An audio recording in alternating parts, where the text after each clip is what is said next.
the St. John's Christian Secondary School. I am continuing to focus on the school and to bring you stories as the 60th year since the school was established, was founded in Grenada, approaches. January 2025 will mark 60 years since Brother Melvin Shaper and his wife, Sister Joy Shaper, together with missionaries from the United States, established an institution that became instrumental in helping so many Grenadians to attain a secondary education. To many, it was a second chance.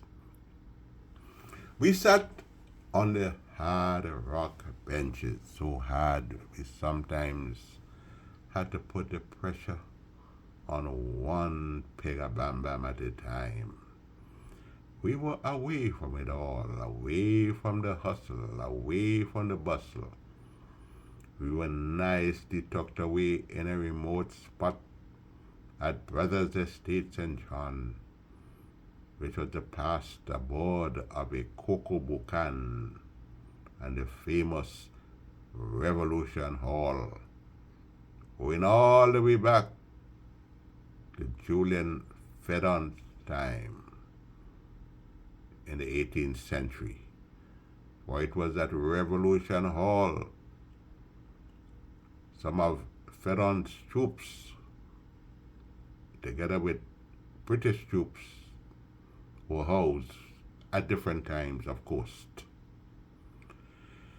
We sat there, and there we nourished the brain and we fed the spirit.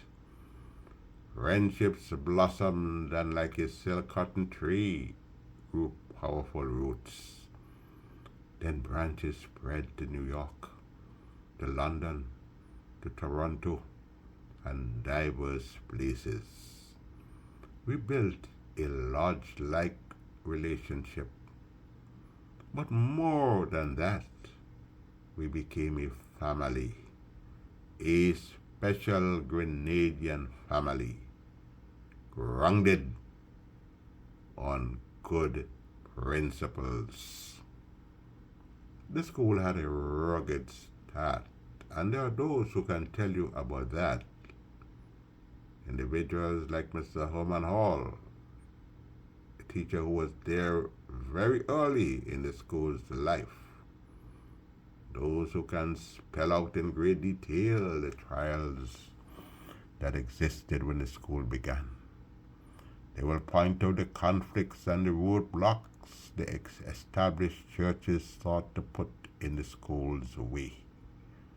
The school was a religious secondary school with a difference. And it was a time when evangelical churches were called wayside churches. Evangelical missionaries from the United States owned the school, and some of its policies set a new trend in Grenada. One indication of imminent success came when Mr. Hall wrote a play that students performed, and even the governor and Mr. Herbert Blaze took note. One of his students, Mr. George Wilson, later became a principal of that school, and Brother George, as he was lovingly called, he passed away some time ago. But the story of Brother George is a special story for another time. It is refreshing.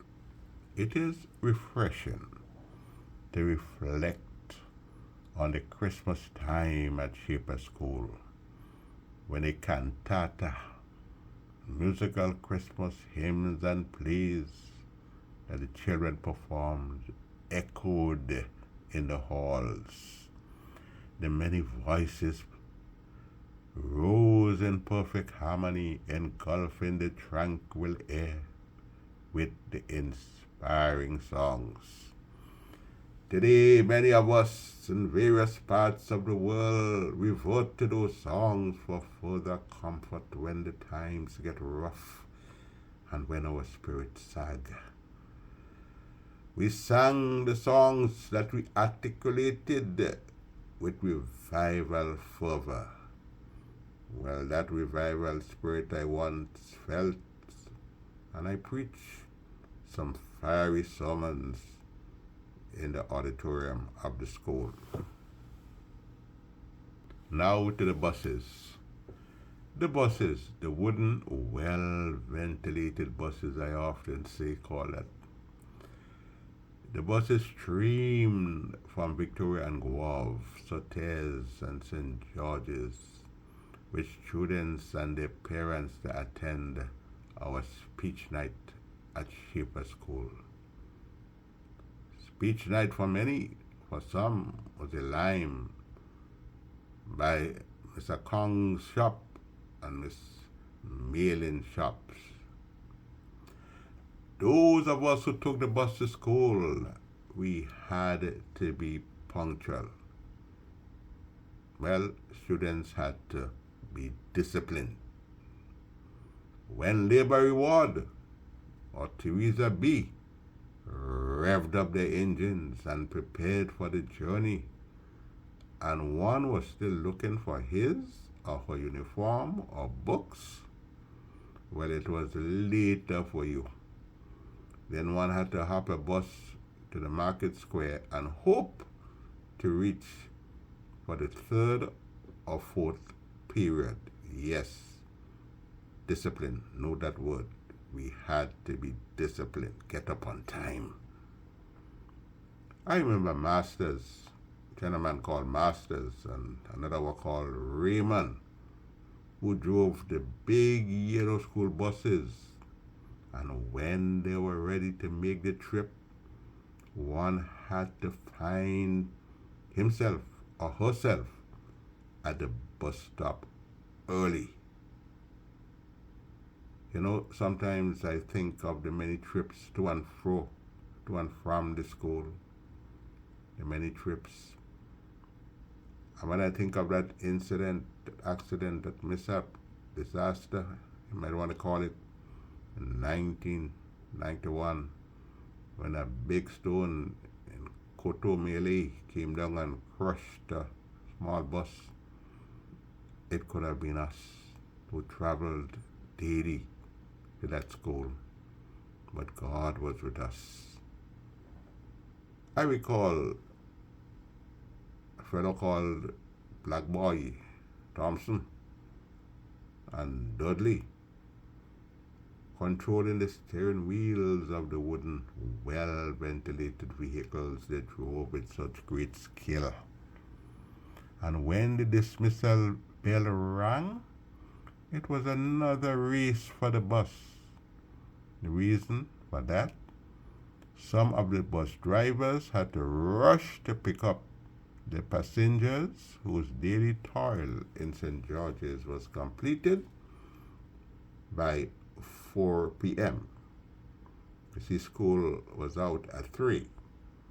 So it was a race for the high seat of the bus because everybody wanted a high seat. And a bus race up Marigot Hill. The bus rides were always fun, and there was always lots of laughter.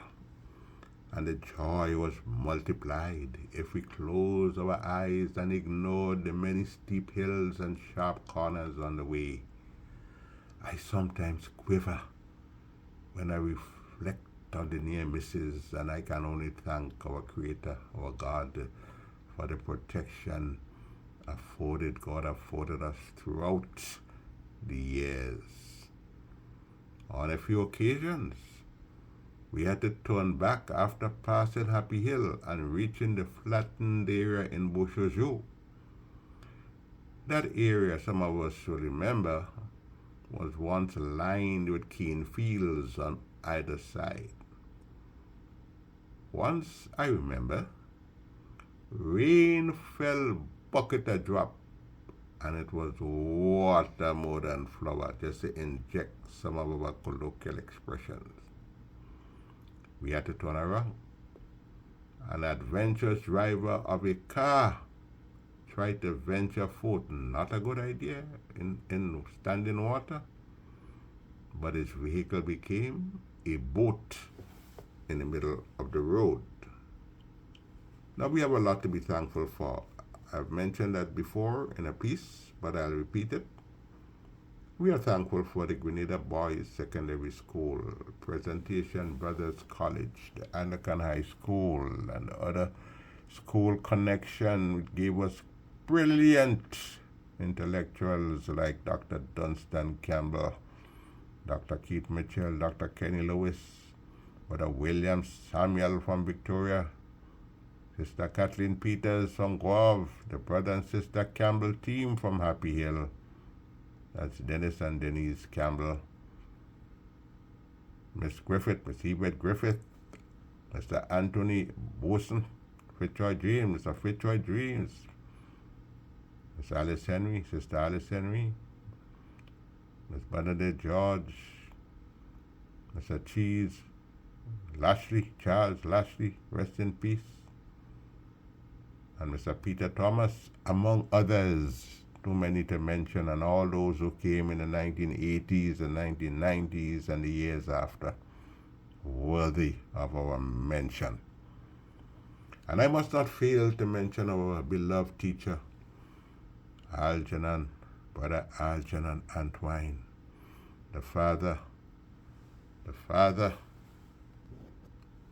of Mr. Timothy Antwine, the governor of the Eastern Caribbean Central Bank. Yes, I remember Brother Antwine, an inspiring person. I have to mention him. Brother Antwine, who taught us Spanish. Yes, we have to remember our people. So it must be understood that the rise of the St. John's Christian Secondary School is partly because of the influence of other secondary schools in Grenada. So we are grateful that they were able to do so. Now in those days, the days I'm referring to, the early part, in those days, the schools helped each other. So when an A-level English teacher was difficult to find, Brother Melvin Shaper made an arrangement for Mr. Baptiste of the GBSS to teach a few of us English on Saturdays. I am indebted to Daddy Bakes, as we call him, for the English lessons he taught us at his home while we were preparing for the GCE A-level English examination. I must say that I was more fortunate than many GBSS students because I got private lessons from the great Mr. Baptiste. We were grateful for the night classes. Brother Shaper introduced night classes in the school, and many benefited from that. I recall Mr. Robinson. Mr. Robinson rode a monstrous motorbike, one in those days, a big motorbike. Well, that look like a toy now to the big motorbikes I see that they have today. But Mr. Robinson was a brilliant historian from the USA. But he was not too brilliant a biker, I must say that. He gave me a ride once, and when we reached Grenoy, we were coming from St. George's.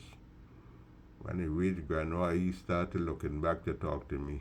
Well, I kept my mouth shut. it was prudent to refrain from speaking for the remainder of that trip. Mr. Robinson was the teacher who taught German and had a few ambitious souls in his class.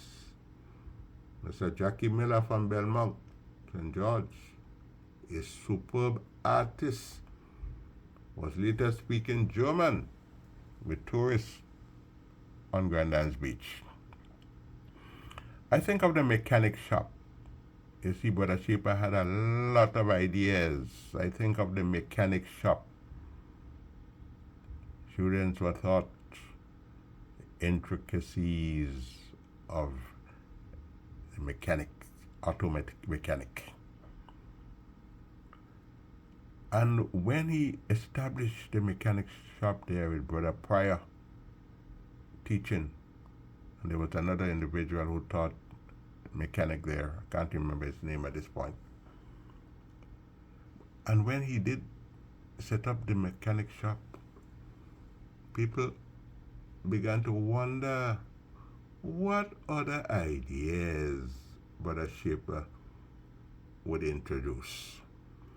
We already had a philosophy class, Brother Shaper teaching philosophy and teaching us about Immanuel Kant. And the students used to laugh out loud when he pronounced the word Kant, K-A-N-T, because it sounded like a forbidden word. Grenadians knew all too well. But Shaper introduced the 10-point West Indian history quiz when we were accustomed to writing essays. So when he came with a 10-point quiz, you either knew it or you didn't know it. And he made matters worse by reading the names of all those who got 0 in the examinations he gave. He stood in front of the class and read out the names of all those who, like cricketers, failed to get off the mark. And then the school introduced the multiple choice before other schools had the multiple choice. Before they began using that method. And one must not forget the graduation gong. When we were marching down the hall at graduation time, wearing the hat, graduation hat and the gong, people thought it was funny, but you see it all over Grenada today. So the mechanic shop was a good idea, very good idea. And some students gained valuable information about vehicles. And while some students learned about cars, others were taught handicraft by a woman called Dulcie McQuilkin. A space was set up in the school's library to accommodate students who were learning to type. And that was before the computers became very popular. I remember the many sermons of Brother Baber, and especially the one about the boy who pounded a nail in a piece of wood. The boy was asked to take out the nail, which he easily did. And then he was asked to take out the hole. Now, how could he take out the hole? Impossible. The lesson dealt with our actions and the scars that are left even though we take corrective measures. Let me pause it to remember Brother George Frederick, who passed away in St. Vincent recently. He too came to the school and preached. I recall students laughing at a fellow we called Trop when he struggled in my English class. And he once wrote about the time he tripped a Dracula, and the class boy, they started to laugh. Key. For days they laughed. But when the GC time rolled around, and Trop wrote an essay and told the Cambridge, the examiners, about the full-blooded shots He learned from the cricket commentators, because back then the cricket commentators, Roy Lawrence and John Arlott and others, used to commentate Tony Cozier. He learned a lot from listening to the cricket commentators. So when Trapp told about the full-blooded shots, and he didn't stop there, he put the icing on the cake by telling the Cambridge examination about the time he got the ball in front of the goal, and that was it. That was it. What a perfect air of finality for an essay. Words in place, sir. And when the results came and Trapp passed English, well, the laughter was wiped from many faces. I think of a time Brother Shaper brought a number of prominent people from Guelph to teach at the school. Again, the man had ideas. They included Mr. Francis of the Bata Shoe Store in Guelph, Sir Carlyle Lean, who became governor of Grenada, Mr. Raleigh Bowler, who could just watch music and read it just like that, the father of Rosie, and an interesting gentleman called Mr. Ira Chrysler, who was the headmaster of a school in Guelph. But the Shaper reached out and he brought them in because he saw and knew that they were able to instill knowledge in the students who were yearning for an education. He also brought in a firebrand from St. George's called Lane. I have to mention that.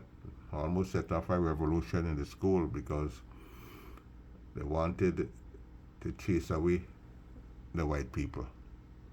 Well, that was during the time when the Black Power movement was raging in America.